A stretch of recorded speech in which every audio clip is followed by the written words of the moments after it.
Today we have a really special guest, and I'm really honored to be speaking with Senator Lillian Dyck. He said, "She looked like you. She looked like you." And that was so touching. Lillian has shattered the glass ceiling. She was the first First Nations woman to obtain her PhD in the sciences in Canada. In 2005, she was appointed to the Senate and became the first female First Nations senator in Canada and the first Canadian-born Chinese senator. So welcome, everybody, to Unreserved on Sanin Boujou. Welcome, I guess, into the circle. Today we have a really special guest, and I'm really honored to be speaking with Senator Lillian Dyck, Senator, award-winning neuroscientist, champion of Indigenous people and women, and Cafe Daughter. The Honourable Dr. Lillian Eva Kwan Dyck was born in North Battleford, Saskatchewan. She's the daughter of Kwan Lee Nyok, a Chinese immigrant, and Eva Kwan, a Cree woman. From humble beginnings, working in her family's cafe, to blazing a trail in the field of neuroscience, Lillian has shattered the glass ceiling. She was the first First Nations woman to obtain her PhD in the sciences in Canada. In 2005, she was appointed to the Senate and became the first female First Nations senator in Canada and the first Canadian-born Chinese senator. That is a lot of firsts. During her time in the Senate, she pushed for the recognition of missing and murdered Indigenous women and girls in Two-Spirit Plus when it seemed like no one was listening. Lillian received the Order of Canada for her work advocating for First Nations and racial minorities and for contributing to human rights and social justice. She is the inspiration for first the play Cafe Daughter, and in October, a feature film adaptation of the play will be premiering. Lillian, that was a long introduction. Welcome to Unreserved. Thank you. I'm happy to be here. We're very happy that you could join us today.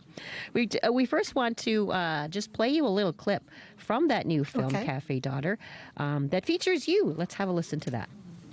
Yvette, would you please come to the front and introduce yourself properly? Chop, chop, Miss Wong. My name is Yvette Wong. I'm going to be 10. I'm now in grade 6. My brother Carl is in this class, but he's not feeling very well. I want to be a doctor when I grow up. Silly Yvette meant she wants to be a nurse. Women can be nurses. They don't become doctors. But I want to be a doctor, Miss Scott. I want to heal people. That's enough. My grandfather is in medicine. You can sit. And that's a clip from the upcoming movie to be released in October featuring the life of Dr. Lillian Dyck. Lillian, what was it like hearing that little snippet of the movie? Well, actually, the character Miss Scott is one of my favorites, and I thought you were going to play the scene where she's teaching Yvette how to be a real Indian. But this one is just as good, where she's saying, as a teacher, saying, well, you can't be a nurse, you can't be a doctor, you could be a nurse, because of the gender stereotyping that women couldn't be doctors. So Miss Scott represents, both sides of the culture that were discriminating against women and young girls and discriminating against Indians, First Nation people. And so the teacher in the clip is based on real people or real person, or a combination, would you say? It's a combination. Mm-hmm. Your childhood story, of course, is really prominent in the film. Can you give us an idea of what it was like growing up in the 1950s? It's the prairies. You're a child who is half Cree and half Chinese. Can you give us an idea of what that was like for you? Well, it was really unusual because typically we were the only so-called Chinese family in the town. And, of course, my dad would, as is the historic trend in the prairies, ran the local Chinese café. So as youngsters, my brother and I would help out in the café, so we were always working. And we also faced some discrimination because people didn't like Chinese, but for my brother in particular, he faced a lot of discrimination because of being Chinese. The boys would really physically attack him. He got into a lot of fights, and, at one point, I think we really worried about his safety. But because it's the 1950s and racism is kind of accepted, I think my dad felt powerless, right? What could he do? He couldn't put a stop to it. He's running a cafe. He relies on the public to come into the cafe, so he can't create a scene. So here we are facing racism, and we're trying to fit in. We're trying to not create waves, and we don't really belong. And we know we don't belong. But this is our life, so we adapt. And, we did have some friends. We used to have Monopoly games with some of the friendlier kids and pillow fights upstairs and in the one cafe where we lived above the cafe. So, we were kind of always living on the edges or the margins of the little towns that we lived in. Can you tell me, as another picture, what your family life was like? Tell me about your family. Well, my dad was about 20 years older than my mom. My dad came to Canada in 1912 just as a young boy. And he went back to China a few times. They could only go back for 2 years at a time. He actually got married in China at one point in time and had a wife and family in China. But he was not allowed to bring that family to Canada. So consequently, here he is living alone in Canada.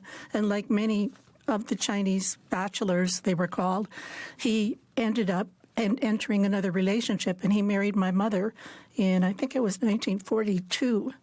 Now, my mom was born on the Gordon First Nation in Saskatchewan, George Gordon First Nation, just north of Regina. And it just so happened that her sister and herself worked as waitresses for Chinese cafe operators. And as Ken will probably expand, and he was quite taken with this information that at that point in time in history, there was a law in the books in Saskatchewan that prohibited Chinese business owners from hiring white women. So they could not hire a white waitress, and of course waitresses are essential to cafes. But they could hire non-white women, and of course that would include people like my mother and her sister Carrie. So my mom started out working in the restaurant, and like her sister Carrie, she ended up marrying the man who ran the cafe. And I thought that was brilliant for her time. I thought that was a very brilliant move. And to me, one of the main messages I see in the movie is the wisdom and strength of people like my mom and how they got ahead despite the racism, the strategies they had to marry well and to protect her children. Certainly is a lovely love story. What did your parents, tell you about you? Like how you should identify? They never really talked about, my dad never really talked about it, but my mom very strongly, and I don't remember her actually sitting down and saying this, but it was embedded in every cell of my body. Don't tell anybody you're an Indian. Yeah.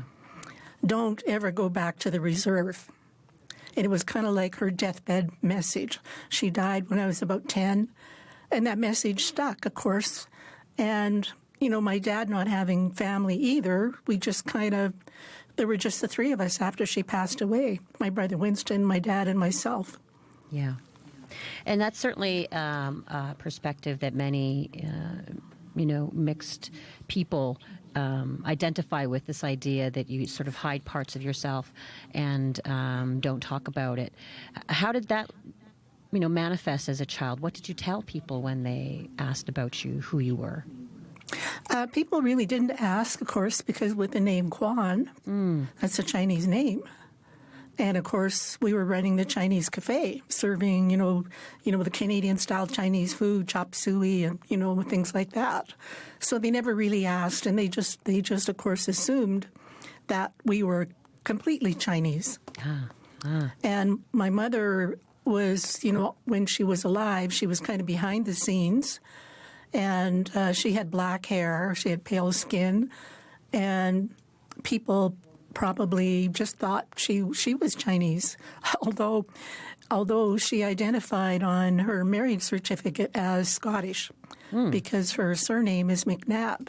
And of course we do have a McNabb ancestor, but it goes way back to the late 1700s. Right. Interesting.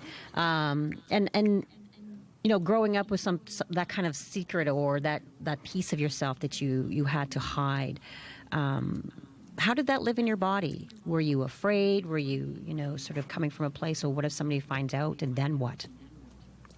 Well, I don't think I was really afraid until later in my life. But mostly what I felt was shame, internalized shame, because I thought, what's wrong? What's wrong with me? What's wrong with my mom? Why can't I say this? And I'm not old enough to know what questions to ask her, or, you know, we were brought up not to question your parents, so, and she didn't explain. But of course, you know, she was an Indian residential school student.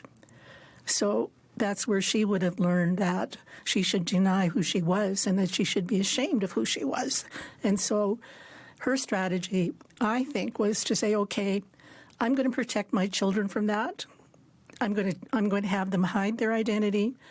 They won't get taken to Indian residential school because I'm marrying someone who's not an Indian, so therefore my status as an Indian is being taken away from me. But I think for her generation, that was a good thing because then the government couldn't come in and take us to residential school. The government couldn't come in and try and scoop us or do anything like that because we weren't on the reserve. And do you think that hiding that part of yourself was successful, I guess, in lessening the discrimination that you had already were facing? Or was it just different? Yeah, it was successful to a large extent. You know, throughout my high school, nobody knew that I also had, you know, that I had a Cree mother. That didn't come out until later. But of course, you know, as I get older, I start to question and wonder, and it left, of course, within me this weakness and this void due to the shame. And so in 1981, when I got my doctorate, I thought, okay, I now have the highest earned academic degree. Now I can go back, and I can go back to the reserve, and I can find out who I am, because nobody can look down on me anymore because I'm Dr. Lillian Eva Dyck.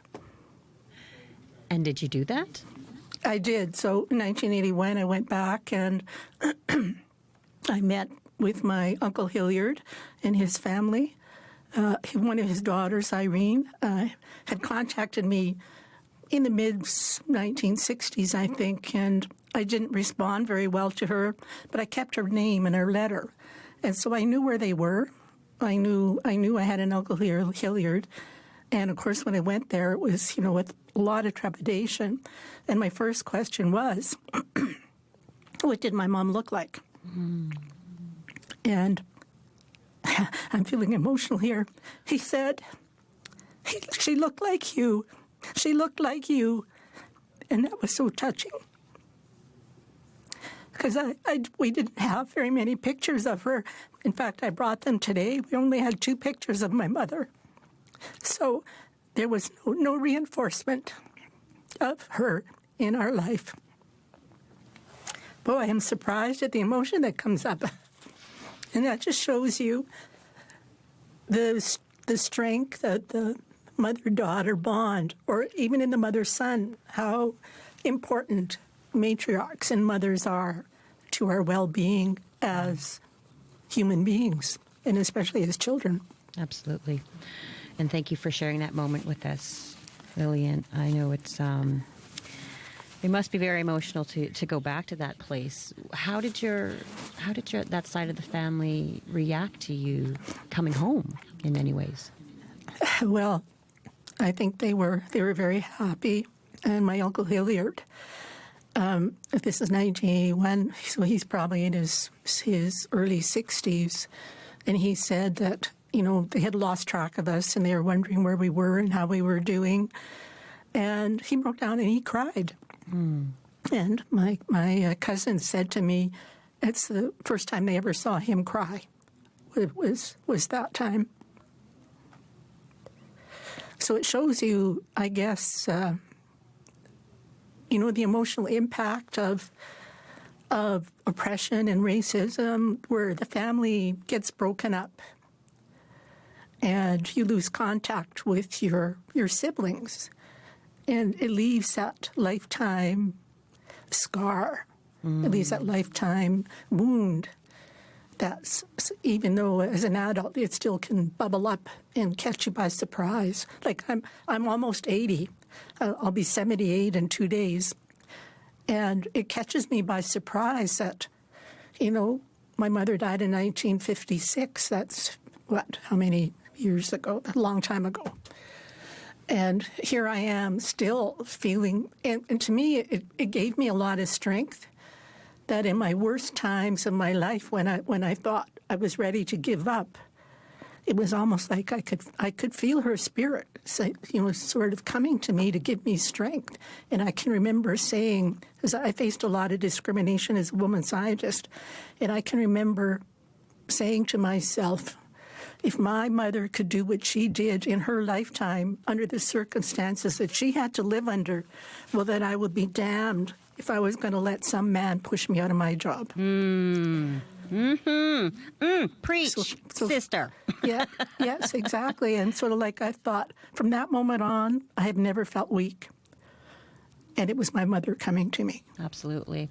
Absolutely. We all, as Indigenous people, have that belief that we are connected to our grandmother and to our mother and to our ancestors, and that they're always with us. Yes. But we're going to take a little break so that you can catch your breath and maybe have a little glass of water. Dry my face. Dry your face. And we'll be right back here on Unreserved on CBC Radio 1, Sirius XM, Native Voice Now, and our new listeners in CKUNC, Colorado. Lillian, she's a warrior. Very strong, but also she's a very quiet warrior. She's incredibly smart, connected to community, and also, someone who fights for others. She has fought for others. She's absolutely awe-inspiring. The reason why I wrote the play is because when I met her, she's an amazing person, and I knew that this was a story that had to be told.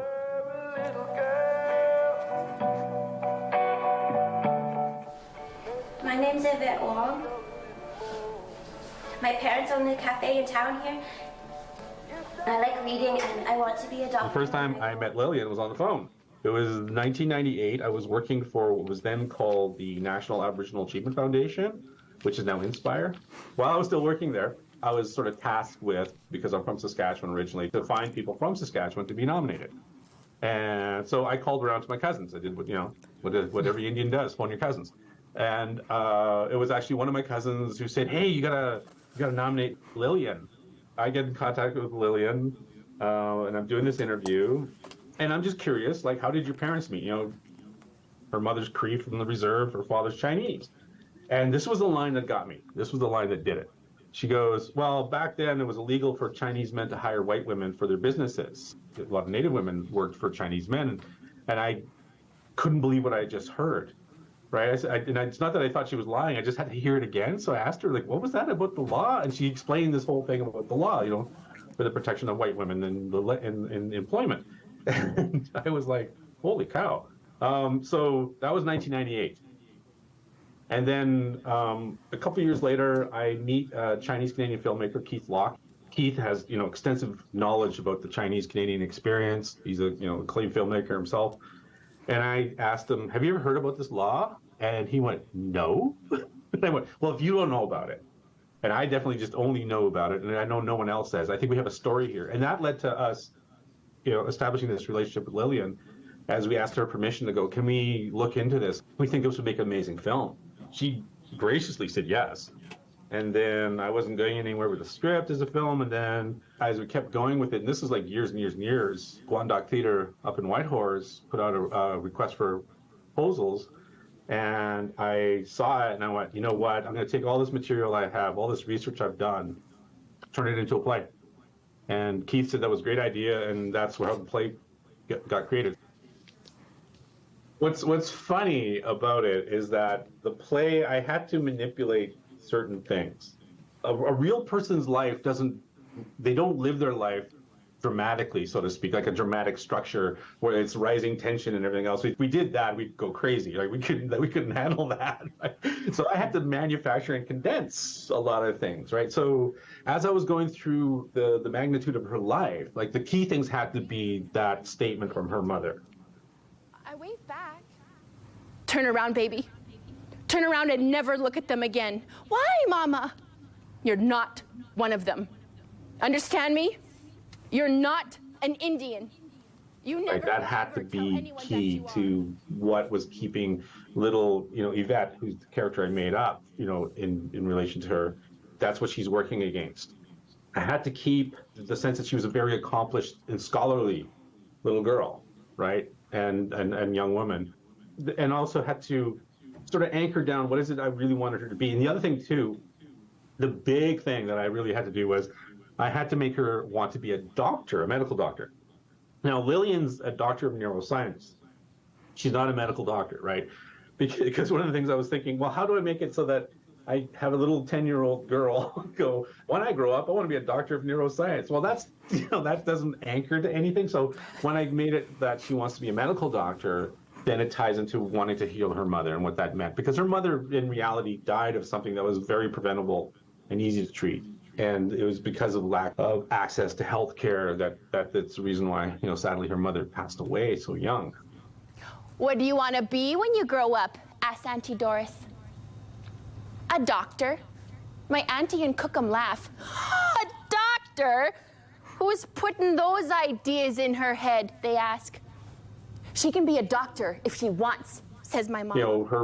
Her brother had a lot of stories that, I had to reject, unfortunately, because I had to where am I going to center this? How do I, there's so much you got to find. What I said when I was making it into play, I had to find the spine of the story.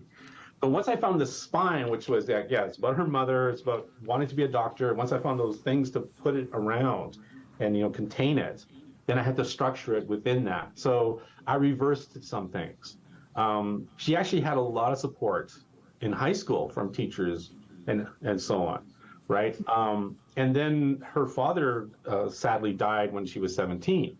But in the play, I have her actually confront her father and confront what he wants for her as opposed to what she wants. I had to also, give her things to work against. And so Maggie Wolf comes in as Maggie Wolf is one of my favorite characters I've ever created, because she comes in as this force of life and, has a different attitude about herself. And she makes young Yvette see herself differently, but then there's a cost as well, right? Everything has to have a cost. So for me, dramatically, things have to have a cost throughout the play, right? So that you really hang on to what the character wants and needs, and you really want to root for them, because if they just get everything they want right away, then there's nothing to it. So yeah, I have to give her problems. So some of the things are problems from her life. Some of the things are problems that I made up, right? And then I move them around a bit, so that they were structured so that you followed the story along. Essentially, I had to fudge the facts a little bit to tell the truth, dramatically. I have a secret. I'm an Indian. I promise not to tell anyone. Ever. The I have a secret actually comes from Lillian herself. So the source of that is Lillian. And for me, that was kind of one of the hooks in the play. What is it about her? Why is she keeping the secret? And what's the cost of keeping that secret? So she says it, several times, when the idea of her identity becomes challenged, it's shh, I got a secret. I have to hold this thing in. And the whole play is her holding onto the secret and how hard it is for her to do it, and what is actually costing her to do it. What it is to keep hanging on to something that maybe we shouldn't. We should try and let go. Or the moment she lets it go, it's sad, because it means letting go of her mom. But then it's also, she gets that weight lifted off. She can now be who she really is. So to come down to that aspect, it took a lot of work to oh, this was interesting. I went down this path for a while. I went down another path for a while. And they weren't satisfying until I found that anchor. She wants to be a doctor. She wants to heal her. The death of her mother drives her to become something. Right. And then also identify with who she is. She actually has to finally disobey her mother and disobey her father to find out who she really is and to be who she really is. Probably the most nervous I was on the world premiere of the play up in Whitehorse, and she's sitting right next to me. She hasn't seen the script. She's not seen the script at that moment, and the play happened, and I was just like absolutely like, I didn't care how anybody else reacted. I just had to, and she adored it. She loved it. Throughout the whole process, though, Lillian was involved. We went and visited her several times. It actually motivated me to move back to Saskatoon because I was living in Ontario. It showed me a part of my own past I didn't know about. You think you know lots about the history. You think you have an understanding. And then you find out a story like this. Right? You find out these little stories, and you go, well, what does this mean? Like, what happened? Like, what does that mean for me?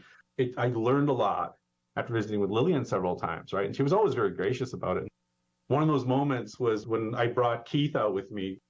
I hadn't moved yet, but for our research, Keith and I went out to my reserve and went around Saskatoon and found history and looked through stuff like that. But there's a hill outside of the town called Punachai. Punachai is right next to my reserve, which is Gordon's, and it's called Monument Hill. And they used to have the war memorial monument on the top of it. And so, as an act of whatever, every time I go there, I try and climb the hill. Just as something to do, just remind myself. But I went up there this time, and it's like November. It's minus 30. It's cold, and I'm just like, and I'm realizing that as I'm standing up on Monument Hill, that I said, this is like, I'm looking around, and it's like one of the high points. And I'm going, this is where I come from, right? You just that sense that it's hard to, those words don't mean anything until you actually know what they feel like, right? And that to me said, I got to come back. That was the moment. I got to come back. Being back where you come from rejuvenates you. And that's Kenneth T. Williams, playwright of Cafe Daughter, the play. Now, Lillian, Ken calls you a warrior, a gentle warrior. What was your reaction when he first approached you and said he wanted to write a play about your life? Well, it seemed to me to be kind of a pipe dream. And I just thought, well, this is really odd. And just, I guess I didn't really think about it, thinking that it would actually ever come to fruition. They were just doing the interview, and I thought, oh, well, they'll start, and, probably it'll never happen. And, of course, it did. And as Ken said, it was delightful to listen to him. I hadn't heard him speak that deeply about his thinking behind the play, so it was very interesting and I think spot on from my perspective. So I really, it took quite a while until the play actually was premiered. That was 2011 in Whitehorse. So it was probably about 10 years until it actually came to being. And I'd sort of forgotten about thinking that, maybe it was just going to be, on the pile of good ideas. Oh.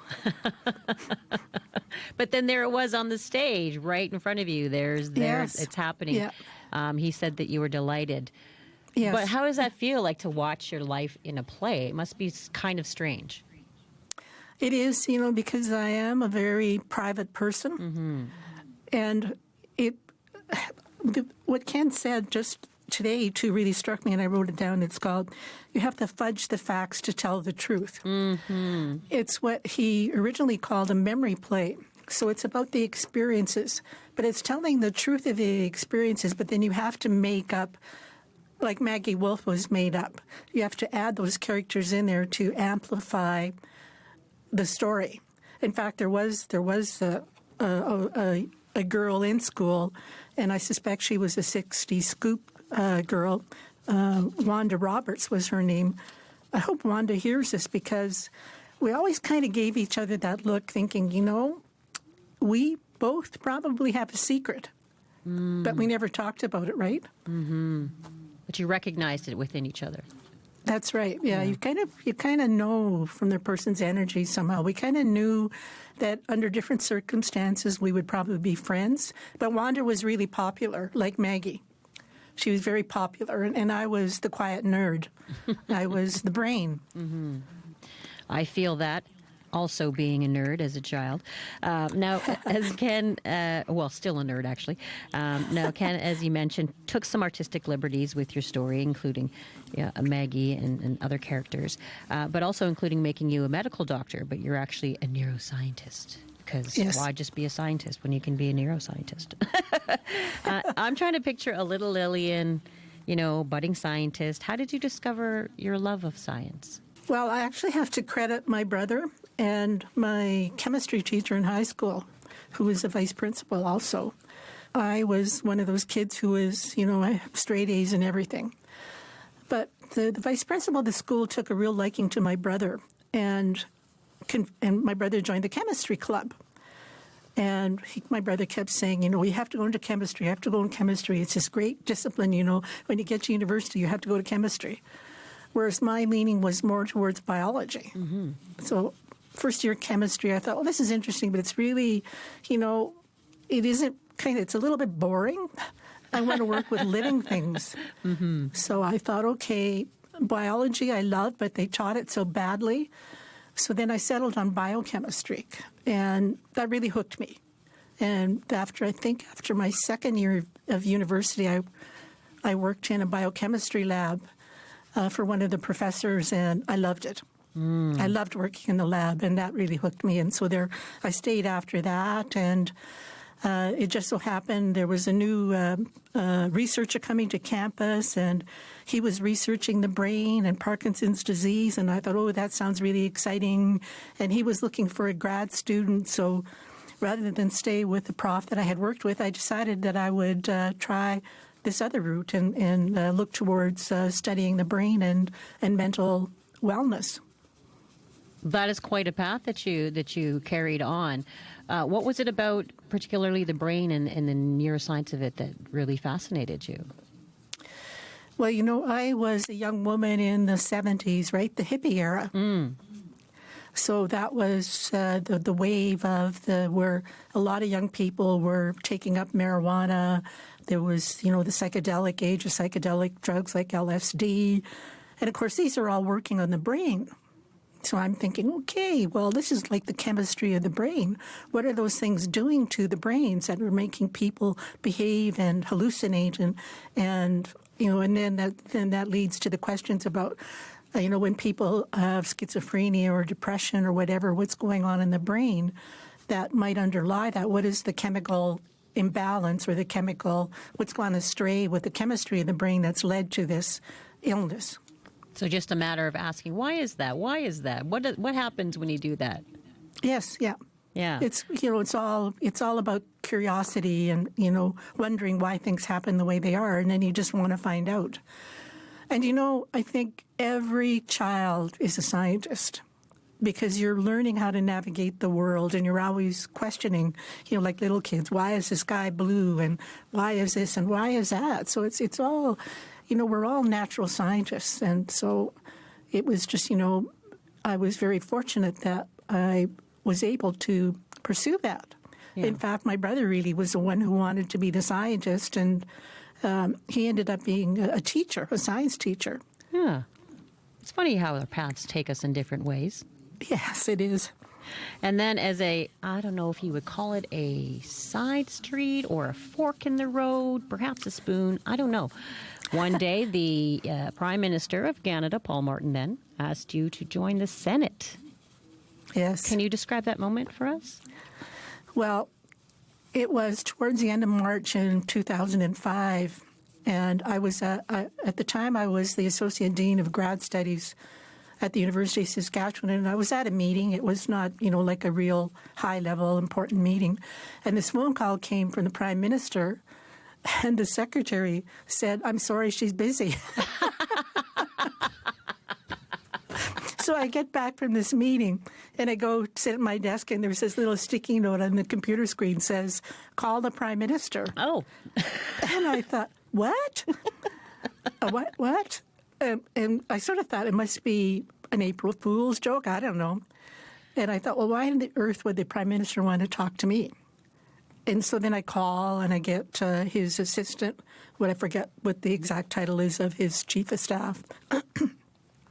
And he explained to me that Paul Martin was recommending me to be appointed as a senator, and that I needed to accept the offer immediately. And I thought, so I just said, well, I can't accept the offer immediately. I don't know anything about the Senate. I don't know what a senator does. Dear. Like, yeah, exactly. Can you send me you the know, job description, please? That'd be great. you know, you're spot on. That's exactly what I said.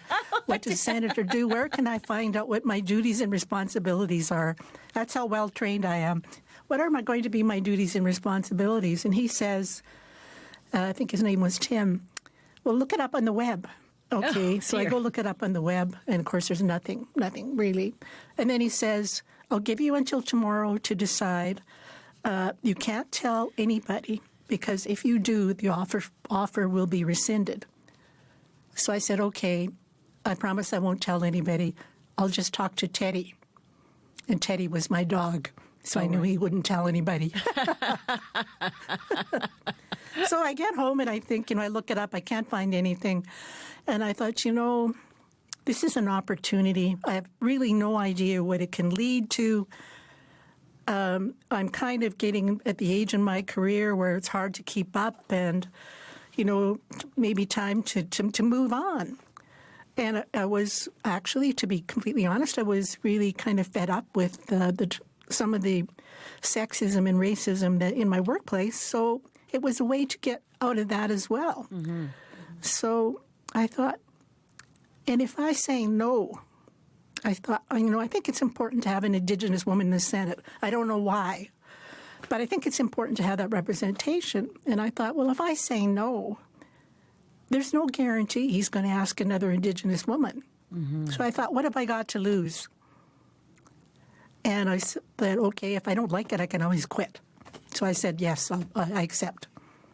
I don't think you can, actually. Can you? I don't know. I'm going to have to Google that later. You can quit. Yeah. That's a great mindset to go into a new job with. If you don't like it, you can just quit. That's right. Who needs this? But you did find a role and a responsibility and, a space there, and you really pushed for something that was really important. Yeah. What was that? Well, being an Indigenous woman, my mixed race, actually I was looking at I have all my speeches from the Senate printed out and on a disc and an index. My very first speech in the Senate, I talk about who I am, and it was only a 3-minute speech.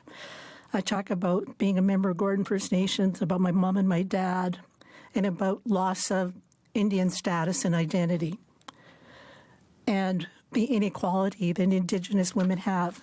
But also, the year before I'm appointed to the Senate, here in Saskatchewan, there was a 5-year-old Aboriginal girl by the name of Tamara Keepness who went missing. And there was a number of us in Saskatoon, probably 40 or 50 women got together and formed a group called Ishkwewak Iwichi Widochik to work on the issue of missing and murdered Indigenous women and girls.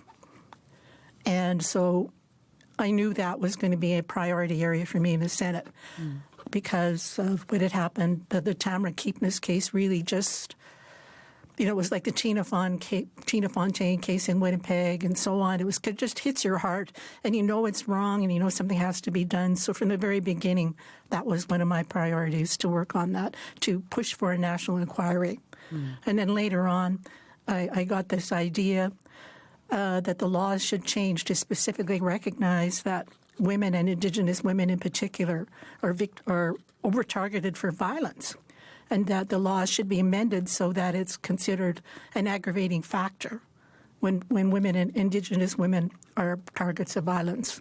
And, by miracle and with a lot of good help, especially from my assistant, Shaylee Patel, and thanks to the help in the end of the former Justice Minister David Lametti, I was able to make those changes to the criminal code in 2019, just before I retired.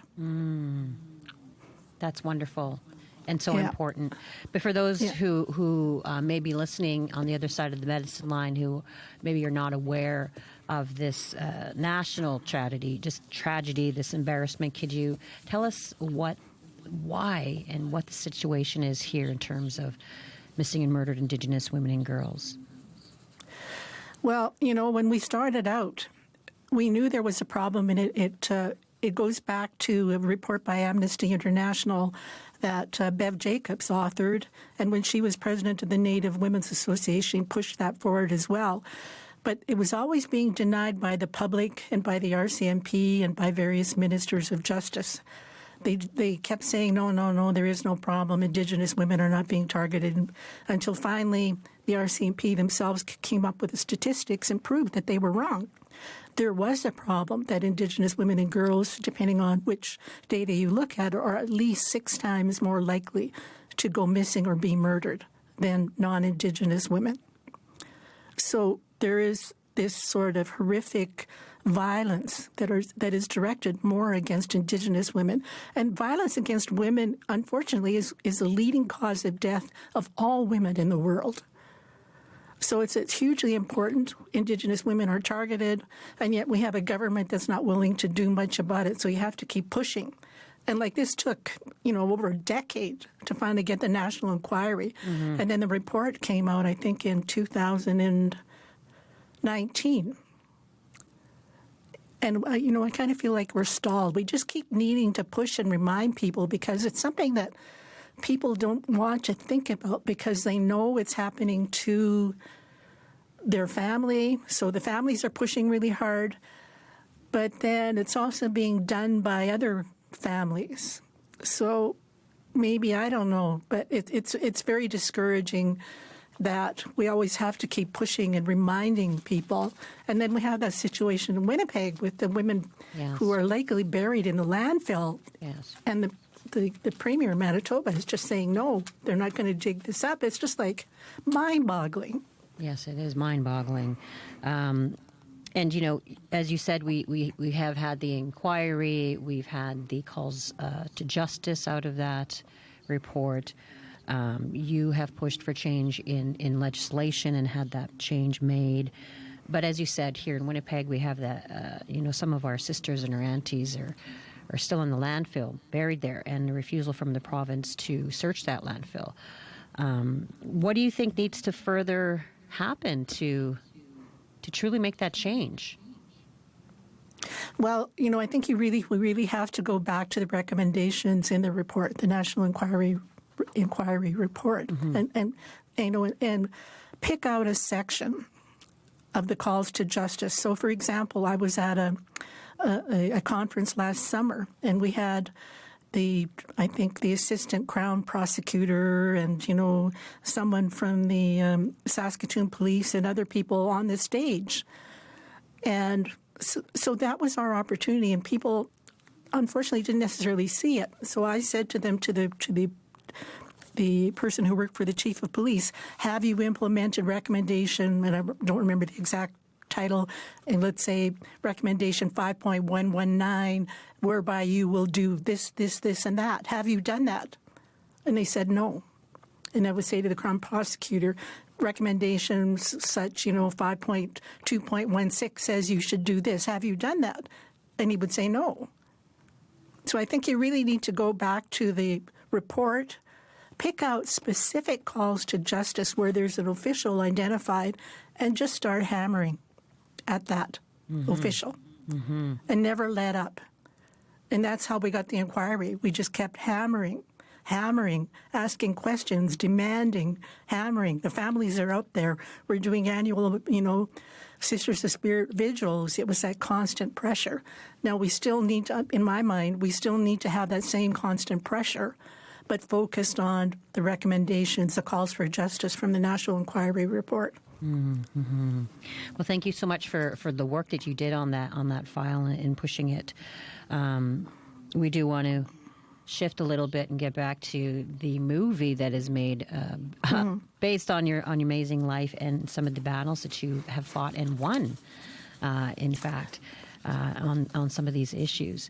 We also spoke with Shelley Nero, Keith Locke, two of the creators behind the film of Cafe Daughter, and we're going to hear from them in just a few minutes. But they shared with us some of the some examples, many examples of how your story reminds them of their own family stories, from the way they were treated in school to the impact that certain laws had on their Chinese and Indigenous families. Why do you think the story, your story, and Cafe Daughter strikes such a chord with so many people? Why do I think it does? Yeah. I don't know why. Well, I can see why it strikes a chord with people who can identify with me, that have a mixed background, that have kept, for those that have kept their sort of First Nation, Cree, or Indian identity a secret. And for people, I think it also strikes a chord with white people because it's new to them. It's something they hadn't thought about. And they can relate to, I think it's the having Yvette as a young girl and then as a teenager, really, it allows them to relate to it and sort of see part of what goes on that they may not even been aware of. So I'm just kind of guessing there. Yeah. And it is a unique story, and it really retells or tells for the first time, maybe for many people, that line, that discrimination of Chinese people that were not allowed, for example, to hire white people, white women in their cafes. So it really kind of fills in some gaps. Well, the other thing, too, that just struck me, of course, is that, Canada is a nation, a multinational nation, multicultural. So I think, it speaks to that as well. And I think, with my son growing up, he was born in 1974. When he went to elementary school, they were celebrating multiculturalism. So his experience is different. Yeah. But, unfortunately, I think we've kind of got back to kind of some more of the racist behaviors because, when there's an economic downturn, people tend to be a little more negative and ugly. Mm-hmm. And so I think, that anyone who comes to Canada from another country probably can relate to it, too, because they know that, they can relate to, because my dad came from China. Well, maybe they came, from Afghanistan or wherever. And so they're probably thinking, well, how do I fit into Canadian society? And what part of my culture can I bring? And although we are celebrating different cultures, there's still, and unfortunately on the prairies it seems to be worse, there still is a strong element of people who believe that whites are superior, the white supremacists. Yeah. And as the movie comes out and people, go see it, what do you hope the message is that they will walk out of the theater with? Well, for people that are similar, to have similar stories like mine, and I think the message is that it doesn't really matter who you are. You can succeed, and there can be what seem like insurmountable barriers, but there's nothing wrong with you. And I think, I was able to get a really good education. There was a lot of struggle. There were a lot of sacrifices, but I made it. And I think, when you see somebody that's made it, that's kind of like you, it gives you hope. And I can remember the first time I saw an Aboriginal band. It was Cashton. Cashton, classic. Oh, I was just blown away. And I thought, that's what it's all about. That's what a role model is. Like, those guys were so fantastic. Like, wow. If I had any musical talent or aspirations, I would think I could do it. But, of course, I can't sing or any of those kinds of things. But I thought that's what it's all about, is seeing someone that you can relate to and think, yeah, I can do that. If she can be a neuroscientist, so can I. If she can be a senator, so can I. In fact, I actually have had quite a few young people say to me, how do I become a senator? And I just laugh and I think, this is wonderful that they're thinking so far ahead. And I just say, I don't know, because, it wasn't in my plans. Just tell the Prime Minister you're busy right now and you can't come to the phone. Yeah. And you have overcome so many barriers, as we said before, in science and in politics, in so many different areas. And now your story is being shared, in this movie. How do you think you were able to keep moving forward Well, it goes back to my mom, right? Yeah. And reclaiming the culture and you know, feeling her strength. And I was very fortunate that I did meet a couple of really wonderful women elders. And in particular, I'd like to mention the late Laura Wassa case. She kind of took me under her wing.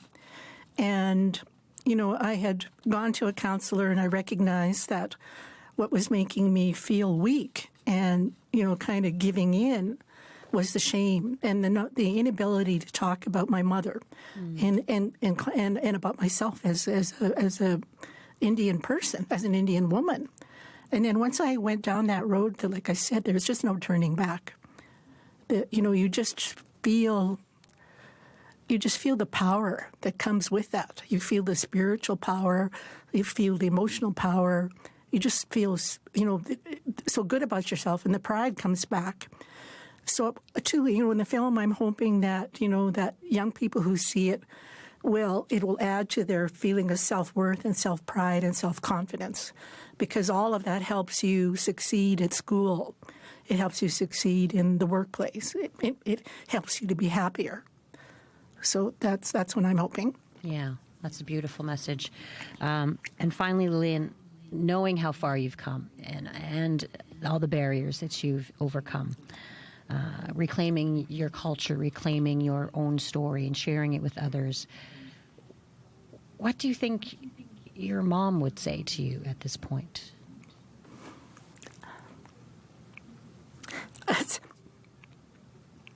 She'd just be so proud of me.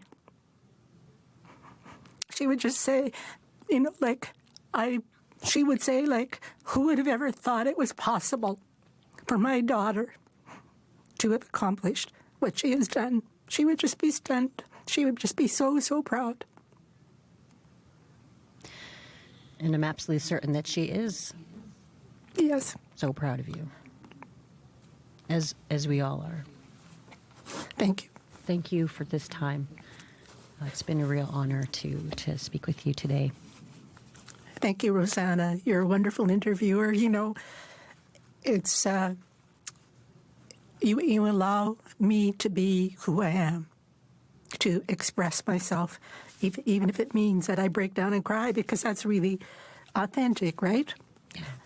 Which unfortunately, there are a lot of people out there who are pretending to be Indians that are not authentic.